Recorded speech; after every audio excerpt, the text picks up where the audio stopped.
Seguimos con las charlas de Hermes Canarias y con el apoyo de Hermes Trabajadores, y hoy tenemos la suerte y además darle las gracias a Miguel Ángel Pérez Domínguez.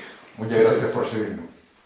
A ustedes por atenderme y máxime por ser ustedes lo que son. Me siento totalmente orgulloso y satisfecho de que tengamos este encuentro. Bueno, para mucha gente que no te conozca, yo creo que mucha gente te conoce, ¿no? Me gustaría saber una pregunta, a lo mejor media mala, ¿no? ¿Quién es Miguel Ángel? Bueno, Miguel Ángel Pérez es un afiliado del partido desde los años 70, ¿no? Pues llevo en el Partido Comunista de España y de Canarias pues una friolera ya de años, ¿no? Desde el año 72, 73, en plena clandestinidad del tardofranquismo, pues me incorporé en lo que se llamaba entonces las precélulas y las células del partido, ¿no? He pasado en una etapa en el 73 por la represión franquista, así que estuve en la cárcel, pasé al Tribunal de Orden Público. Es decir, que tengo una larga trayectoria y experiencia, pero no por ello dejo de ser un militante y he sido siempre una persona de una militancia, está mal que lo diga yo, estricta. Es decir, que nosotros, mi percepción en la vida del partido ha sido una percepción larga, ¿no? Y como tal de continuidad. No tengo ninguna etapa o periodo de mi vida de ruptura, ¿no?, con respecto a la vida y continuidad en el partido, ¿no? Bueno, tengo entendido que recientemente a usted lo han elegido como secretario general del Partido Comunista en Canarias. ¿Cuál será, en pocas palabras, las líneas de trabajo que usted piensa impulsar? Sí, efectivamente. Es decir, ha sido en el comienzo del verano, cuando en un congreso que estábamos esperando celebrar, pues se ha constituido de nuevo una nueva dirección del Partido Comunista de Canarias. Me ha tocado, en este caso, ser el secretario general y en este proceso de los meses de verano, sin descanso, ya tenemos una primera propuesta que va hacia la normalización de la vida del propio Partido Comunista de Canarias, que sería un primer objetivo, y eso se va a insertar en el 19 Congreso del Partido Comunista de España, ¿no?, que se va a dar pues sobre mitad de noviembre. En ese Congreso del Partido Comunista de España vamos a participar, y nosotros queremos participar con nuestra propia voz, con nuestras propias características y llevando la problemática de la sociedad canaria y de lo que el partido en Canarias tiene que hacer, y que el partido a nivel de Estado conozca y sopese cuál es nuestra opinión. Ese es un primer objetivo. Después tenemos un segundo objetivo que no deja de ser orgánico también. En el proceso terminado el 19 Congreso del Partido Comunista de España, haremos nuestro congreso, que sería el 13 Congreso del Partido Comunista de Canarias, donde normalizaríamos ya, donde la vida y el discurso político sería un discurso elaborado. En este último congreso ha sido un congreso, como decía, de normalización. Lo hemos elaborado un discurso característico y propio para lo que es Canarias. Nuestro discurso evidentemente está por otras esferas, porque trabajamos con nuestro proyecto de Izquierda Unida, y ahora vamos hacia ese 13 Congreso que se celebrará por estatutos después del 19 Congreso del partido, y que iremos por ahí. Y un tercer planteamiento y objetivo que tenemos ahora mismo es recuperar, dar vida y vitalidad al Partido Comunista de Canarias.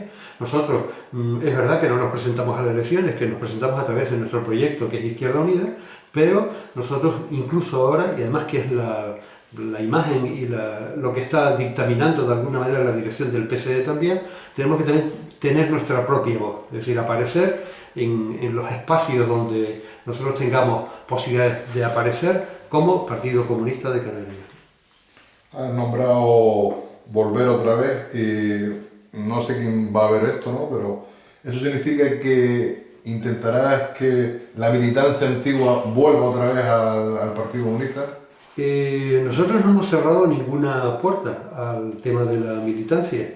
Nosotros sabemos que en el proceso de estos últimos años, yo diría algún lustro, ha habido mucho militante comunista, muchos comunistas en las islas, que un poco ha hecho mutis por el foro, ha desaparecido y ha desarrollado, porque como comunistas no lo podemos evitar, ha estado con una actuación y una actividad dedicada a lo que es la actividad de los movimientos políticos y sociales. Pero estos comunistas que han estado fuera, ahora mismo están tocando a la puerta y están volviendo. Así que desde que saben que hay un cambio en la dirección, y no por mi persona, sino un cambio en la dinámica y en la estrategia y en los estatutos y en la democracia interna del propio partido, pues hay mucha gente que está volviendo a tocar las puertas, más otros, simpatizantes que también están queriéndose de llamar. Si te referías a la antigua dirección que acaba de dejar el partido, que son un escaso número, por cierto, nosotros tampoco estamos en ninguna disposición de poner ningún veto, ¿no? Yo sé que ellos pues, van a evitar reencontrarse, pero en principio nosotros no estamos poniendo porque no lo hemos puesto, ni tanto en Izquierda Unida como tampoco se ha puesto y se va a poner en el partido. La crisis golpea en España, ¿no? ¿Cómo ve usted, en un punto de vista sociopolítico, la crisis aquí en el archipiélago? Pues yo creo que, no lo digo yo por primera vez, todas las estadísticas, los análisis que hacemos, desde incluso Izquierda Unida de Canarias, así lo hemos hecho, nosotros estamos sufriendo los niveles más altos de la crisis, ¿no? De la crisis que está padeciendo este neoliberalismo, ¿no? Y la agudización de esa crisis en Canarias se está percibiendo en la situación no solamente del desempleo, sino también en que las recetas para la recuperación económica son las viejas recetas neoliberales que han llevado a Canarias en la situación en la que están, ¿no? No hace falta hacer mucho ejercicio de memoria para pensar en el régimen económico y fiscal de Canarias tal como estaba planteado anteriormente. Es la misma manera que la está queriendo plantear el Parlamento de Canarias, prácticamente sin ninguna fuerza política que haga una excepción al respecto, ¿no? Estamos viendo que las medidas que se deben tomar de cara a la reconversión de la estructura económica de Canarias siguen apostando por la economía especulativa, por la economía del ladrillo, y no estamos llegando a donde teníamos que llegar, que es una economía diversificada, ¿no? Es la economía que debe tener en este momento pues, las perspectivas de un desarrollo de Canarias desde una perspectiva social y de una democracia social, ¿no? Nombra mucho usted a Izquierda Unida. Sabemos que Izquierda Unida no es un partido político, sino es una congregación de partidos, y entre ellos el que más mayoritariamente está es el Partido Comunista de España. Una pregunta, oigo mucho a los voceros de la derecha y de la izquierda sobre Izquierda Unida. Izquierda Unida dice que pactó mal en Andalucía. Otros dicen que Izquierda Unida pactó mal en Extremadura. ¿Dónde está bien? ¿Dónde está mal? ¿Qué le pueden decir ustedes a los votantes de...? Sí, desde luego, tal como plantea la pregunta, es evidente que es una gran contradicción. Es decir, ¿dónde se pacta mal? Se pacta mal en Asturias también, donde las bases de Izquierda Unida decidieron no participar en el gobierno, que necesitaba el apoyo de Izquierda Unida, y Izquierda Unida se ausentó de esa presencia en el gobierno. ¿Dónde se actuó mal? En Extremadura. Evidentemente en Extremadura nosotros, o la dirección de Izquierda Unida, censuró que se permitiera que el Partido Popular pudiera gobernar, ¿no? Pero evidentemente las bases de Izquierda Unida tomaron esa posición. No fue una posición tomada desde la jerarquía, de alguna manera, de la dirección. Y en Andalucía yo tuve la suerte y la ocasión de estar cuando se estaba pactando con el Partido Socialista a la hora de formar un gobierno y la propuesta programática y todo lo que acompañaba a aquello, y porque además estuve en la fiesta del Partido Comunista de Andalucía, que se celebraba en Córdoba, en abril de ese año, de hace 2 años, y allí evidentemente el debate nos producía una cierta tensión, es verdad que una cierta tensión interna y un cierto malestar, porque lo que podía significar el que llegáramos a un acuerdo, pero sin embargo el partido, junto con las bases de Izquierda Unida, decidieron y apoyaron que esa era la salida y la perspectiva que tenía en ese momento de desarrollo de las fuerzas políticas y de la democracia en España. Era la apuesta que tenía que hacer Izquierda Unida, y contó con el apoyo del Partido Comunista también. Usted dirá ahora, y aquí vino esa pregunta, bueno, aquí en Canarias hay uno llamado Movimiento por el Frente Amplio. ¿El Partido Comunista de Canarias estaría de acuerdo en pactar en unas hipotéticas elecciones con ese movimiento del Frente Amplio? Nosotros taxativamente estamos en plena disposición de apertura. El que les habla, es decir, que participó en un movimiento previo a toda esta conformación de Frente Amplio, que fue el llamado Encuentro Comunista, donde intentamos recuperar, fuera incluso de la disciplina oficial del Partido Comunista de Canarias, recuperar a la antigua militancia, a la vieja militancia. Hicimos varias aproximaciones y encuentros, entre los cuales alguna gente están ahora mismo pues, proponiendo ese frente es la conformación de ese Frente Amplio. El Partido Comunista de Canarias, de cara a una confrontación electoral, no va a hacer otra cosa que expresar su opinión, ¿no? Nosotros, como saben, no estamos ahora mismo, tras el 13 Congreso, no estamos para presentarnos en las elecciones a elecciones como Partido Comunista. Nosotros acataremos la voluntad de la decisión que se tomen las asambleas y las bases de Izquierda Unida, dentro de las cuales formamos parte. Pero no quiero eludir esa pregunta, es decir, que los comunistas siempre hemos defendido, y más en situaciones críticas como la que estamos viviendo, que hay que agrupar el máximo de fuerzas, ¿no? Y nosotros estamos defendiendo desde el PSD mismo la constitución de un bloque político-social que, al fin y al cabo, con un nombre o con otro, entra en la propia denominación de lo que es ese Frente Amplio, ¿no?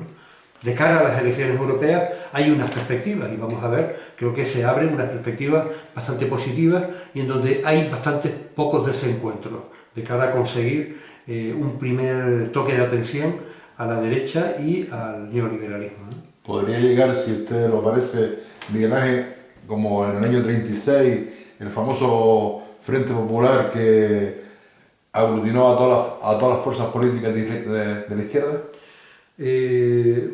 Claro, son situaciones internacionales distintas, ¿no? La decisión de la etapa de la preguerras de la Segunda Guerra Mundial, ¿no? Con la iniciativa de Molotov, con la iniciativa de los dirigentes de la Internacional Comunista de conformar frentes populares, etc., pues se coincidía con una presencia y con un peso muy desarrollado del fascismo, ¿no? Ahora mismo no estamos en esas circunstancias, pero evidentemente tampoco estamos en las circunstancias demasiado mejores, ¿no? Estamos viviendo una escalada del desarrollo del bélico, ¿no? Estamos viendo lo que está ocurriendo en Siria, la cantidad la necesidad del imperio norteamericano de intervenir en todos los conflictos, imponiendo un criterio que es un criterio que defiende el actual modelo y el actual establishment, ¿no? Del neoliberalismo, y nosotros sabemos que el capitalismo ahora mismo está buscando un proceso de rearme, ¿no? Y no descartaría que en ese proceso se diera una necesidad de conformar, si no con esa denominación, algo muy similar, ¿no? Ahora mismo vienen las elecciones en Alemania, donde Die Linke, pues dentro de su constitución, de su propia formación política, con distintos pensamientos, algunos de ellos más comunistas, otros más socialdemócratas, están valorando también, ¿no? Y nosotros desde nuestro apoyo al partido de la izquierda europea, el PIE, de cara a las próximas elecciones europeas, de alguna manera el ensayo que vamos a empezar a hacer puede tener un cierto sesgo de lo que pudiera ser un Frente Popular, ¿no? ¿Cómo se podía frenar, en pocas palabras, cómo se podía frenar el capitalismo salvaje y las políticas neoliberales que se están haciendo en este momento por el mercado? Sí, claro. ¿Cómo frenarlas? El capitalismo ahora mismo tiene un montón de recursos, ¿no? No solamente tiene recursos mediáticos, no solamente tiene recursos económicos, tiene recursos militares. La OTAN en sus últimos movimientos se desplaza cada vez más hacia un apoyo de lo que está cada vez más perdido, que es el neoliberalismo, y sus iniciativas en los distintos escenarios de conflicto en el mundo están especificando y determinando eso, ¿no? Entonces, ¿cómo nosotros llegar a derrotar una fuerza tan ingente, ¿no? Tan poderosa como es el actual estado del neoliberalismo? Pues porque en su raíz está la propia contradicción, es decir, que la única perspectiva que tiene ahora mismo el neoliberalismo de desarrollarse es seguir abundando en la especulación sobre sectores que antes no había especulado. Si los últimos o penúltimos fueron el sector energético y tal, últimamente está sobre el sector alimentario.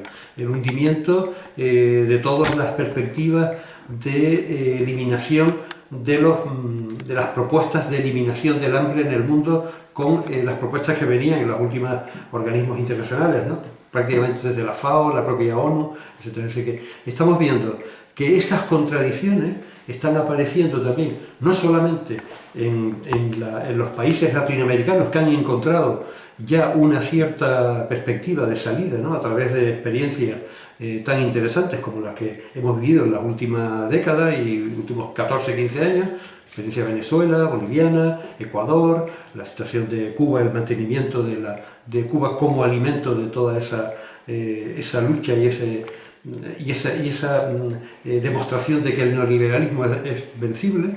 Y en Europa, ahora mismo también, en Europa y en otros sectores de otros continentes, hay realmente una sensación de que quienes están pagando la crisis, quienes están pagando esta crítica situación en la que vivimos, pues son los sectores populares, incluso los que algunos han denominado como sectores de la clase media, que nunca creyeron que eran clase proletaria porque tenían $4 o 4 euros más, ¿no?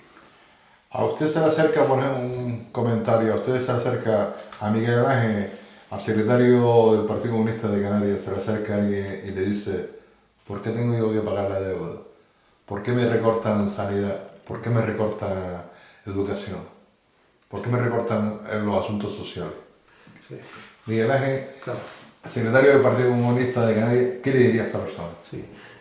Esa persona, primero, decirle que esa pregunta se puede convertir en una afirmación. ¿Por qué? ¿No? Nosotros lo estamos expresando.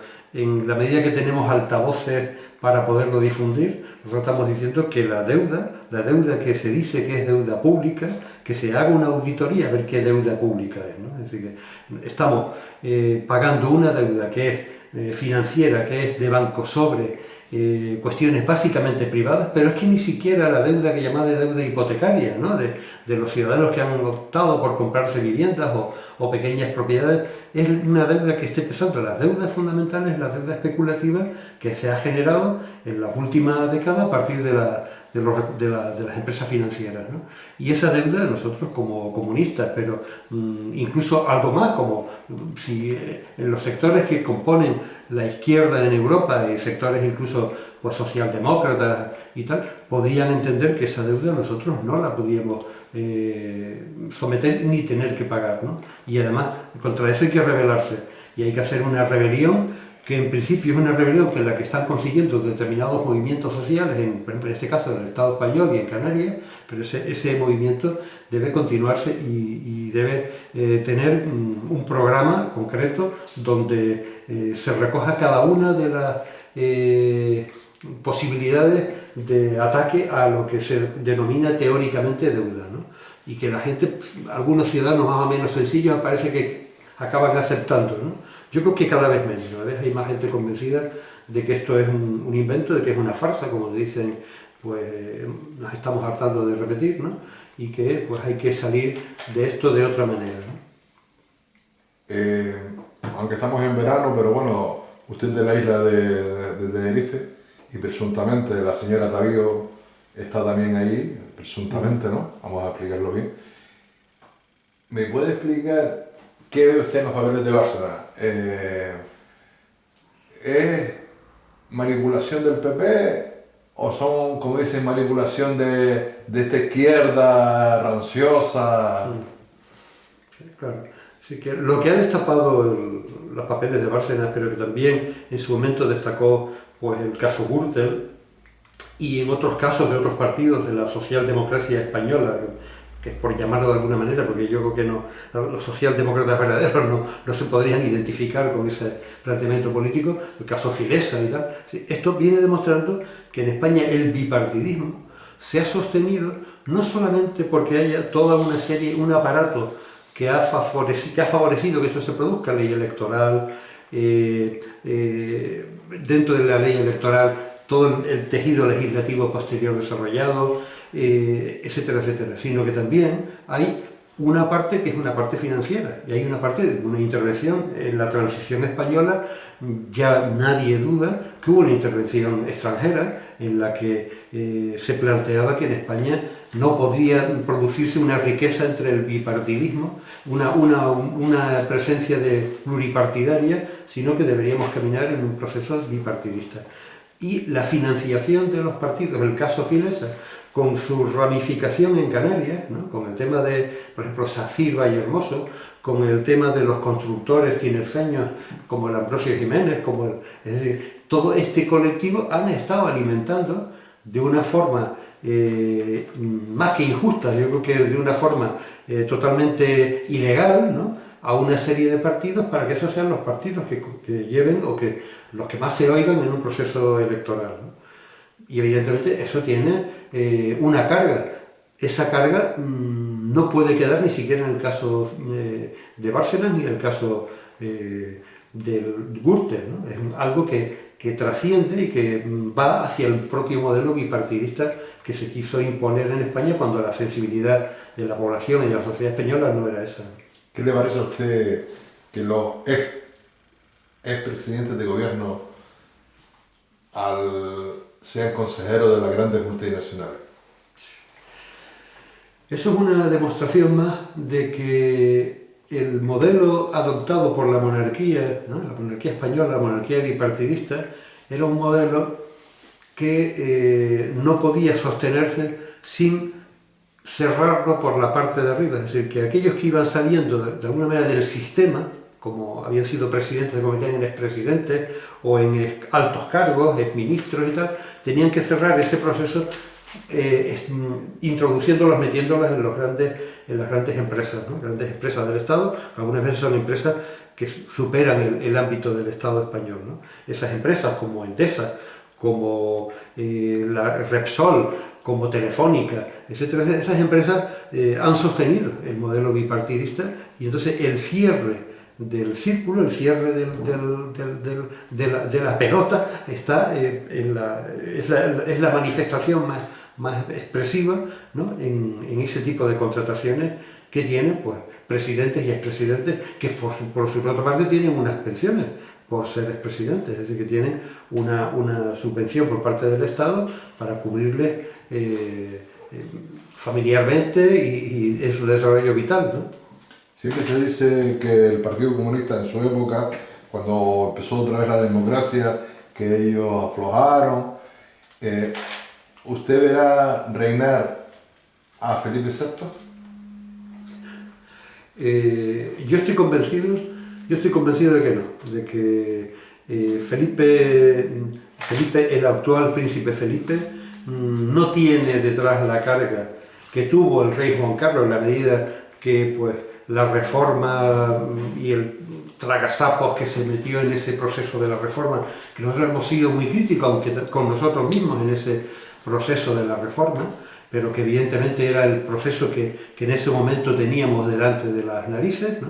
Pero nosotros creemos que ahora mismo no hay condiciones para que Felipe tome posición como monarca en España, ¿no? Bajando un poquito al terreno de Canarias y ya casi ya terminando ya, ¿qué le parece lo del señor Soria que quiere sacar petróleo aquí en Canarias? Creo que hay realmente, no sé, si por decirlo irónicamente, si se está buscando ya también un asiento después de su paso por el ministerio, ¿no?, en las mesas o en la gerencia de Repsol, ya creo que la tiene más que ganada ya por parte de Repsol. Es inaudito, ¿no? Es decir, que todos los organismos internacionales, no ya un poco la obsesión que podamos decir aquí en Canarias, el miedo por un modelo económico que tenemos y que al fin y al cabo es el que tenemos, el modelo turístico y lo que repercute sobre nuestras islas orientales, ¿no?, Fuerteventura y Lanzarote, sino también es que organismos internacionales como la Organización Mundial la Organización Marítima Internacional, perteneciente a la ONU, ¿no?, entre sus rasgos definitorios más peligrosos está en las prospecciones a ciertas profundidades en el mar, ¿no?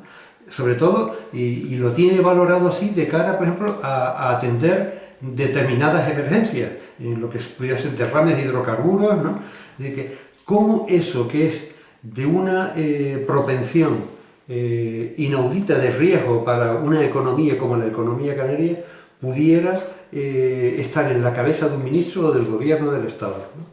Nosotros entendemos que todavía no ha habido una oposición lo suficientemente contundente a que se pueda paralizar eso. Hemos ido por la vía judicial, la Izquierda Unida hemos participado hoy en algunos recursos, el gobierno de Canarias ha utilizado, pero yo también soy de los que creo que el gobierno de Canarias ha sido tibio en ese tipo de cuestiones. Creo que no está del todo convencido, no solamente ya en el riesgo, sino en la apuesta que significa en la economía de Canarias, en la economía mundial, volver sobre las energías fósiles, ¿no? Y más en el riesgo que supone para un sector de la economía de Canarias que hoy por hoy es el predominante, ¿no? Bueno, ahora lo primero que viene son las elecciones europeas, no le voy a pedir ese famoso candidato que están poniendo. Lo único que sí me gustaría, en pocas palabras, creo que en las elecciones generales iría Cayo Lara en cabeza de la formación de Izquierda Unida, me supongo. Dígame un rango de quién es Cayo Lara y por qué hay que votar a Cayo Lara. Sí. Evidentemente, ahora mismo, bueno, estamos un poco lejos, o no sabemos, de unas elecciones generales. Primero, Cayo Lara es el hombre que ha consensuado, ha creado una etapa de consenso dentro de Izquierda Unida, que formamos distintas corrientes, porque la izquierda es plural, y la izquierda dentro de Izquierda Unida, lo decimos a gala y presumimos, es una izquierda pues, plural y con distintas concepciones, con distintas perspectivas y tal. Y Cayo Lara ha conseguido que todas las formaciones y corrientes dentro de Izquierda Unida, aunque él pertenece evidentemente a la mayoritaria, al Partido Comunista, pero ha creado un buen ambiente. La propuesta política que se ha hecho de cara al exterior, de cara a un combate desde el primer momento, al modelo de resolución de la crisis que estaba llevando el gobierno socialista de Zapatero y posteriormente el gobierno de Rajoy, el gobierno del Partido Popular, también es un acervo de la lucha, no ya solamente de Cayo Lara, sino de la dinámica y del planteamiento que él dimana hacia la propia organización y todas las federaciones. Ahora mismo es nuestro candidato, evidentemente, ahora mismo es nuestro portavoz en el grupo parlamentario de Izquierda Plural y todo plantea que pudiera ser en un eventual proceso electoral que fuera también nuestro candidato, ¿no? Bueno, ya para terminar, Miguel Ángel, le queremos agradecer estas palabras, ¿no? Y una última pregunta. Somos comunicadores populares, no tenemos experiencia. ¿Qué le parece que los trabajadores cojan esta arma, entre comillas, de la información y darle la voz a la gente que nunca sale en los medios estos convencionales?